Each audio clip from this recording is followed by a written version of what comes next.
Okay, can you hear me now? Awesome. My name is Jed. I am a research coordinator. I'll be helping moderate this panel. Thank you. Yeah, let's go ahead and get started. Our didactic will be discussing should suicide prevention be a core focus of emergency medicine department trauma care. These are our learning objectives. I'll let you guys read them.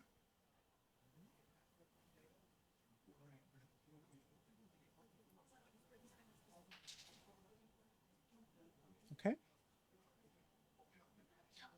These are some disclosures. I won't read. Well, we have no disclosures, but I'll briefly let you look at that. All right. So some of the presenters that we have here today, we have Dr. Annie Thomas. She's an emergency medicine physician at Baylor College of Medicine. We also have Dr. Michael Wilson. He is a professor, a new position actually, a new position. Um, Shout out to all the Korean people in the back, by the way. And then we have Dr. Mukadam, who is a physician at Baylor College of Medicine, a psychiatrist actually, and then me again. And these are some contributors who aren't here with us today, but they have been a really big help to the study or the topic. Yeah, so before we get started, just some general disclaimer. We know that many lives have been touched by suicide, and so if you know of someone who needs help, these are some resources. And we also know that screening for suicide is a controversial topic in the ED, but maybe we can convince you otherwise. So we'll start with some trends. Suicide rates have been going up, and it's the highest it's ever been since 1941. That's an increase from like 2.6% in 2021. And we also know that the rate for men is 4 times higher than for women. And it's the second leading cause of death for young individuals and adolescents. So it's the leading cause of fatal trauma, and it's also the number 2 cause of death for 10 to 34-year-olds, as I mentioned. And so our current methods of preventing suicide has some flaws. DSM-5 has a model, suicidal behavior disorder, that attempts to predict suicide and those at risk, but this model has some flaws, meaning that it requires at least a previous attempt in the past 2 years. However, 60% of suicide are actually first attempt suicides, and in those who don't have any prior psychiatric or mental diagnoses, and something just triggers them. And then the model also doesn't address long-term risks of those survivors of suicide. And we know that survivors have elevated risks for 14 years or sometime even more. So we have this first attempt dilemma of how do we identify those at risk that aren't really showing signs of risk and aren't really interacting with the mental health care system. How do we catch those before they make an attempt, and potentially a fatal attempt? And so what we do know from some of our previous studies that some of these patients are more accident prone. They're more likely to get into like car accidents, and it's a number that's like greater than chance. And trauma happens to be the number 1 cause of injury or death in young people. Suicide's number 2. So we think that there's some correlation there. And so we think studying trauma patients and screening them might lead to some answers. And this also like aligns with the American College of Surgeons. They've launched these guidelines in 2023, where they made it a priority to screen for any mental health issues or substance use issue in trauma patients, because they realize that something is wrong and something's off, and this might be our chance to intervene. Okay, thank you. So, hi all. I'm Mike Wilson, and as we mentioned, I'm at a new place as of a month ago. So, thank you again to all my people from Carillion who came out and are here. So let's talk about some of what we know is going to make you a little angry, and that is the screening for suicidal patients in the ED. And this was an actual article in the Washington Post. This was a while ago, it was pre-COVID. And the headline was, "A few simple questions could help doctors stem the suicide epidemic." So I'll give you one guess about which way the Washington Post came down on you doing screening for suicidal patients. And here we go. Here is a quote from the article. The italicizing is mine. Does anyone heard of Ed Boudreau, by the way? Ed Boudreau, he's probably the most famous living suicide researcher on the planet. He's out of the University of Massachusetts, and he said this. This is a quote. "It should be a no-brainer." That's what he said. It should be a no-brainer. You can save hundreds of lives doing this, but the amount of pushback has been frustrating. His words, not mine. Then they interviewed, it turns out, a very impertinent, somewhat a guy who loves to talk to the media, who was an assistant professor at the time. I actually did this interview in my closet, believe it or not, in Arkansas, a very large closet, so I could wander around and think. And I said this, I happen to be a fan of screening, and that's true. Don't hate me for that. I'll give you evidence for that either in this talk or later. But the question is, how do you treat folks once you find out they want to hurt themselves? You can't just screen and send them out the door.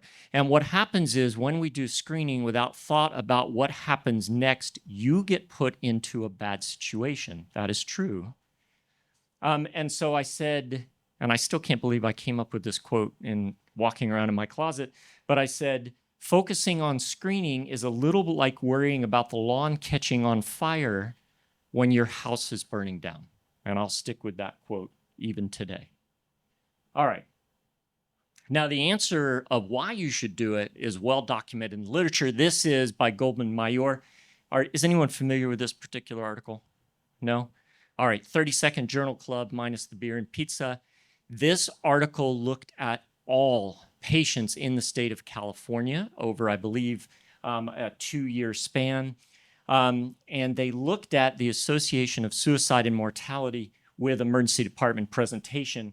And what they found is if you came into the emergency department in California, and I suspect it's true in Virginia, I suspect it's true throughout the country, if you came in with a suicide attempt, you were 57 times more likely to die by suicide within 12 months, 57 times.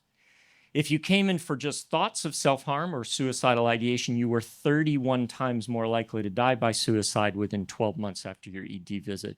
Dr. Supal, who's an evidence-based medicine guy, is looking at me right now, and he's probably like, compared to what, Mike Wilson? And the answer is compared to the California population. And he would probably go, and I knew he was going to be here, so he would probably go, yeah, but tell me about other ED patients. So this is the answer. 30 times more likely and 16 times more likely than any other patient you are seeing in the ED. So, quick pivot away from screening and into solutions, because I only have a couple more minutes here.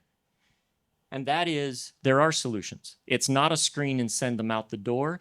There are tools out there to help you. Here is one of them. This is called the iCare2 mnemonic. It is actually a collection of evidence-based tools. It was a joint effort by the American College of Emergency Physicians and the American Foundation for Suicide Prevention. They put this together. And the iCare2 mnemonic goes through stepwise how you should treat a patient who comes into your ED with thoughts of self-harm. And I'll say, you know, we spend a lot of time in emergency medicine arguing about whether we should be doing suicide screening as if that's the only thing that can tell us someone has suicide risk. How often, and I really mean this as a question, how often when you're working a trauma shift do you ask that single car MVA whether or not they had thoughts of suicide? What about someone who has an overdose? Even though we know the association with both of those very high. All right. For those of you who are evidence-based medicine fans, I'm looking at you again, Dr. Supal. This iCare2 has the highest has the highest adherence to the Institute of Medicine guidelines in how you make clinical practice guidelines. And that was no accident. It was actually designed, the methodology was designed to adhere to that, so not surprising that it did. All right. With that, I will turn it over. Thank you. There you go. Hi, everyone. I'm the token psychiatrist in the room. It's nice to see familiar faces. How many of you here know someone who's died of suicide? Okay, almost everybody. Would you care to share a particular story? The worst story I heard recently was somebody who shot himself. Arab background, so the funeral involves afterwards a lot of visitations and a lot of coffee serving. He ordered 200 plastic chairs and a bunch of coffee and no suicidal disclaimers. He had never said anything. And the wife was like, why are you ordering coffee and chairs? And then he shot himself. So, it happens. And when we get called, because psychiatry is not present in every ER, when we get called, we are asked to predict the future, and it is not healthy. We should not predict the future. So risk prediction really focuses on the progression from I have suicidal ideation to I am going to actually kill myself. And so what I'm going to talk to you about in the next few minutes is what is that path and how do we get there? Because it's certainly non-linear. It depends on so many things that are going on in a patient's life. And the traditional assessment when I was a resident, it was you put the risk factors together, you put the protective factor together, and then you look at your crystal ball. But there's no good formula for this. There's no mathematical formula for this. It's not a certain path. And so we look at that balance and we say, okay, there are some risk factors that make so much sense. If you're not sleeping, if you've already attempted suicide, if you are agitated, if you use drugs, etc. Those are important, but meta-analyses and large population studies also tell us that the other two really big risk factors, and this is worldwide, not US, are having a chronic illness. So if you think you have an illness that is incurable and you're a burden to your family, suicide becomes a very viable option. And the second is financial, debt, unemployment, etc. In the US, bankruptcy, top cause is chronic illness. Somebody gets cancer, family gets devastated financially. So these factors are very important. And of course, when you are an emergency medicine person, you don't necessarily ask about that. And so I think this is part of the gap. Then when we talk about screening, we're just talking about, are you suicidal? Yes, no, but it's just the tip of the iceberg. So this theory, IPT, the interpersonal theory of suicide, is really fantastic because it takes the discourse in a different direction.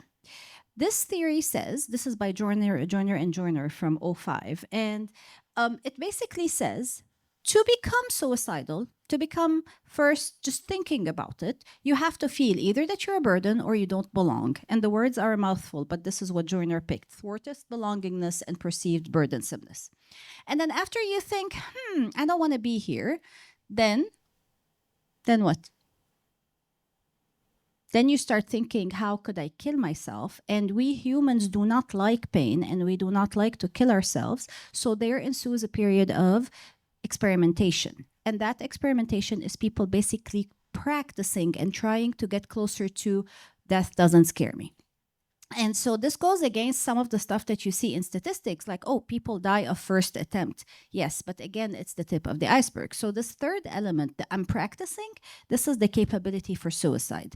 Joyner has a questionnaire called the INQ, the Interpersonal Needs Questionnaire. And usually when you're interviewing, it doesn't take much to get from somebody that I have this problem, I feel like a burden, I feel my family could be better off without me. It's not that complicated. Still doesn't predict the attempt part. So then the ideation to action modeling is not a linear path. It's a squiggly line. And your job in the ER when you're doing the screening is figure out, hold on, I'm going to try to point without ruining this, is to figure out, are you here or here? This part, the ideation, they could tell you, the family could tell you, that's not the tough part. This is the hard part. After you've done something to get closer to death, which no human should do, what do I do with you now? And so along this line of development, you will think of a causal pathway. If I'm suicidal right now, think, are you hopeless? Then try to treat that. So you're gonna what you want to do is take it a step back. This is typically where people start talking about depression.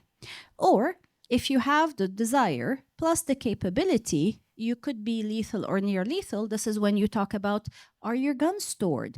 Are you getting high on things? Is your insulin at home? Could somebody lock up your insulin, etc.? So what I'm suggesting is, as you think of ideation to action, think of your potential interventions as a step before. Okay. And then the meta-analysis basically say that burdensomeness leads to SI, but only the interaction gets you to the next level.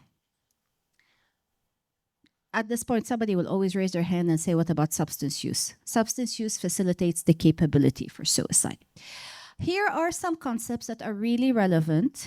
Eni and I and a bunch of other psychiatrists meet every week and we work on those. The first concept is impulsivity. I could not want to live and I could be hating my life for 20 years, but if I'm not impulsive, it might stay within me. So unless I'm impulsive, nothing will happen. Impulsivity is higher in youth. That's why you see more trauma and more suicides in youth. Impulsivity is unlocked or higher in substance use, etc. So you see where that goes. So this is a transdiagnostic dimension that is of great interest. Psychosis. If I'm psychotic and a lovely voice in my head says jump, I am gonna jump. And these windows are probably breakable, right? So you have to figure out if there's psychosis going on. And it's actually kind of hard because not everybody with psychosis will walk around and tell you they have psychosis. Trauma and sensitization. Sensitization is one of the most difficult concepts to explain. But basically, think of, I've had bad things happen. I am now sensitive to everything going on around me, and it's going to make me react in odd ways that could include impulsive actions and self-harm. And lastly, age. Younger and older. The very young and the very old are susceptible. Okay? Makes sense? I would say that these transdiagnostic concepts are way more important than the "are you suicidal" question in the ER, because this is what we need to look at, and this is where we're trying to get the research into. Is the trauma indicative of a suicide attempt? Is the impulsivity something we can mitigate, etc., etc.? So future direction, we definitely want more education about this so that the EM universe realizes that there are things beyond the screening questions. We need as early as possible of an outreach to mitigate the substance use and impulsivity, because this is what will give us the biggest impact. And lastly, novel analysis methods. I don't think we've used the power of AI on this yet, but big statistical data sets could really use something like that. And lastly, do you have any questions? Thank you.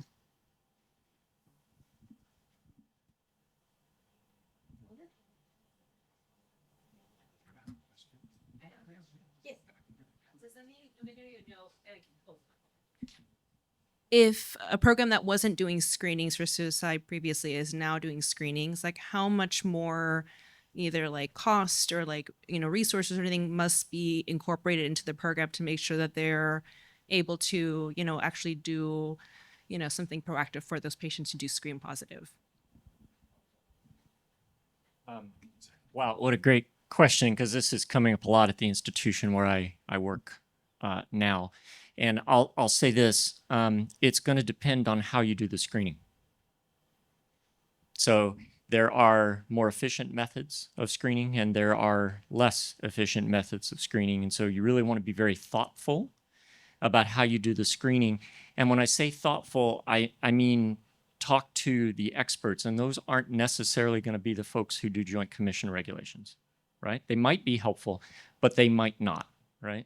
So you really want to think deeply about the scientific evidence behind the types of screening that you are doing.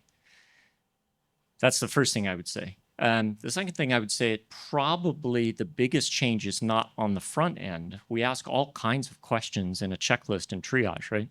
I mean, last is how many questions you have in your, like, I don't know, too many, right? The biggest change is on the back end. That's the hardest to implement, right? We're all really good at giving a piece of paper to someone who's getting ready to walk out the door, but the evidence showing that that does anything for suicidal behavior is pretty weak. You can feel free to, yeah. On the back end, it's not just about the psych consult. I think it's also about strengthening your social work and outreach. So a person who walks out with a piece of paper, go get a psych appointment, will not get a psych appointment. You really have to tell them, go to this place at that time. And even then, they're still not going to go. Our show rate for EC follow-ups is less than 10%. So unless you have an EC navigator to kind of bridge that gap, it's also a problem. So if you were going to invest money, it'll be ask the right questions, make sure you connect them to something.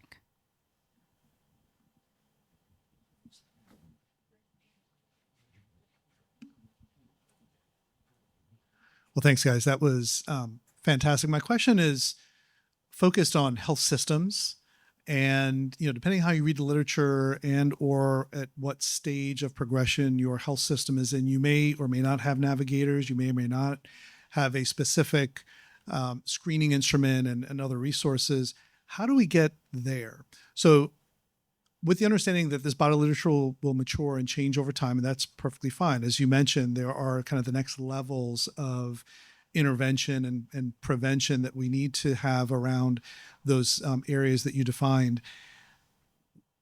Is there movement in that direction? And so, for example, Mike, I think you just mentioned Joint Commission. Not every hospital system is accredited by the Joint Commission, and some are accredited by the Joint Commission and others, or by the DMV entirely. And I would think that it would really help our systems throughout this country to have one systematic approach that is evidence-based with best practices that are shared across organizations. I don't know if that's a conversation or a strategy that's been thought of and or we're pursuing.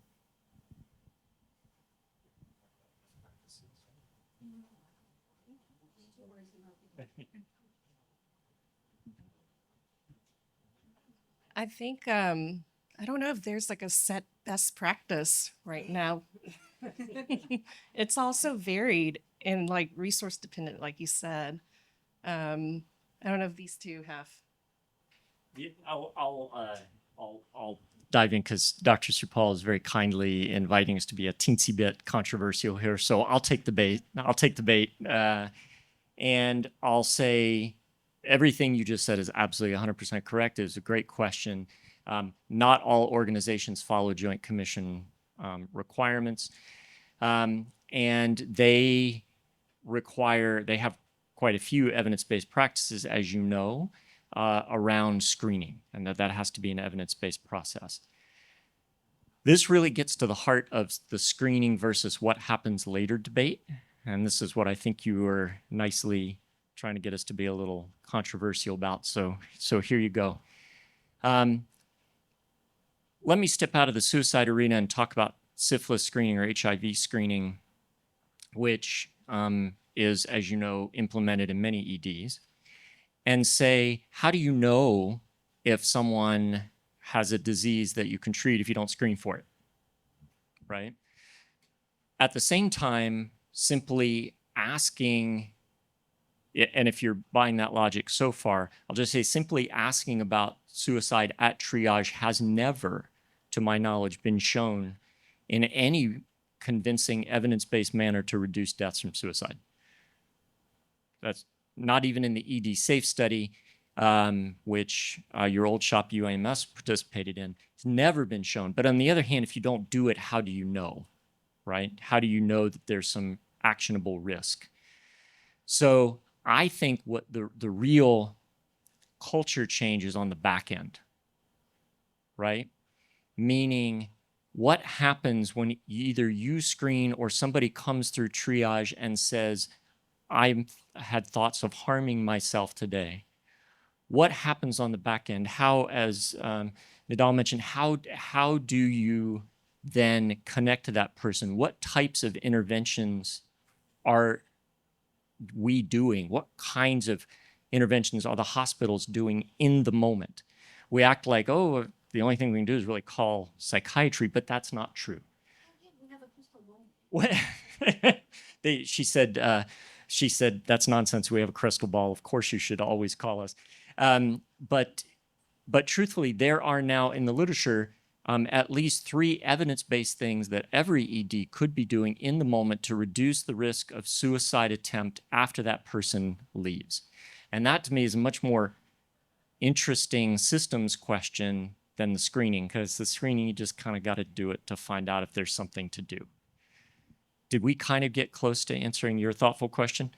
Yeah, I mean, I think we're right about the second phase, and then really, I think most of what was going to evidence examination out of practice. Do we practice like we always have for the last 20 years, assuming it's all out of practice, or do we implement this in current state that addresses true suicidality? You know how to, I mean, this doesn't just affect patients. This affects us throughout the arc of healthcare.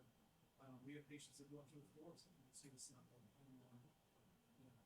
everything in between. As mentioned, I'm actually kind of shocked by, I was not aware of the study reported, but what I'm guessing the odds ratios of death if you are suicidal when thoughts of have suicidal ideation.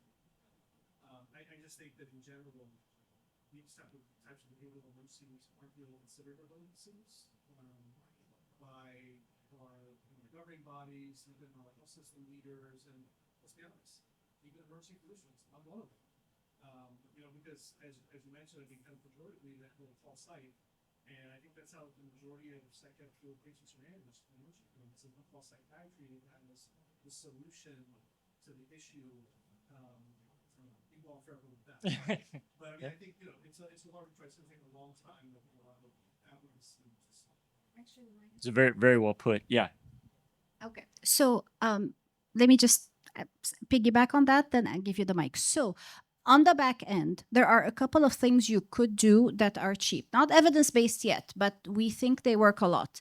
Get your staff and your nurses to look at the Columbia scale. Do you know the big scale for suicidality? It takes a bit of comfort to ask these questions. Once people are comfortable asking the questions, you will see that it kind of eases out. Second, try to boil it down to essentials. Essentials, there are only two paths to commit suicide. Either I'm very depressed, very hopeless, hate my life, and therefore you'll be able to tell that I'm depressed, or I'm impulsive and my suicide comes in layers of I'm obnoxious, I'm drunk, I'm this, I'm that. There are no other ways to commit suicide. So once we boil it down to these two, I think it becomes easier to have actionable items. Involve your staff. That would be my last one. Question?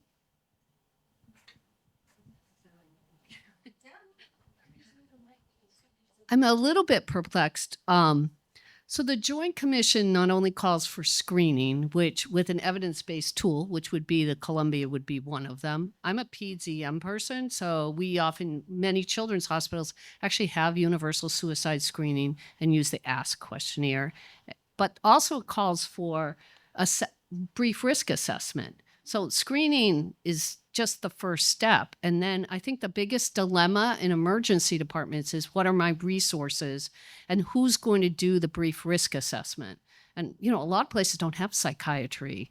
And is it social work? Is it somebody remotely by telehealth? And I think that really is a biggest dilemma. And also the Joint Commission calls for emergency departments to determine their own who they're going to screen and, hold to it. And it sounds like there's a population of trauma patients that should perhaps be included in this, if I'm hearing it correctly. But I do think we really have to talk about risk assessment. I mean, in the world of PTSD, that is where we're stuck right now, is like, who's going to be doing the risk assessment? The screening's automatic. We have the same issue. Hold up the risk assessment. We have it's both a money issue, but it's all and an expertise issue. If you have your social workers do the risk assessment, if it's somebody good who is not becoming callous and not burned out, they will pick up on really good things and they could do the outreach. If it's psych, you could end up with treatment on top of that if there's a mood disorder, etc. But sometimes it takes a team effort, and this is very expensive. Do you want to talk about that? We do have a study right now that's separate from all this that's looking at in the VA population of using telehealth for mental health screenings and assessments and possibly some treatment using a social worker model. And that's been pretty effective in lower costs with like the social worker. So that's a possibility with expanding telehealth. Yeah, I'm going to, and I think this is probably our last comment here since we're over time. I'm going to agree with everything that they just said and say I thought you articulated the ACEP position on screening and risk assessment perfectly. I don't know if you're an ACEP member, but they have said pretty much what you said almost verbatim publicly many times, that we can't just talk about screening and sending them home. You have to talk about screening and risk assessment and who's going to do that. That's been their biggest issue. And I would say when I talk to hospitals who aren't doing this process, that's their biggest worry. I'll just say on the other side of things from the people that are publishing in the literature, that doesn't seem that the fears seem to be overstated, that it doesn't seem to be as huge a drain on ED resources as we feared, although I haven't seen a lot of great studies on the question that you just asked.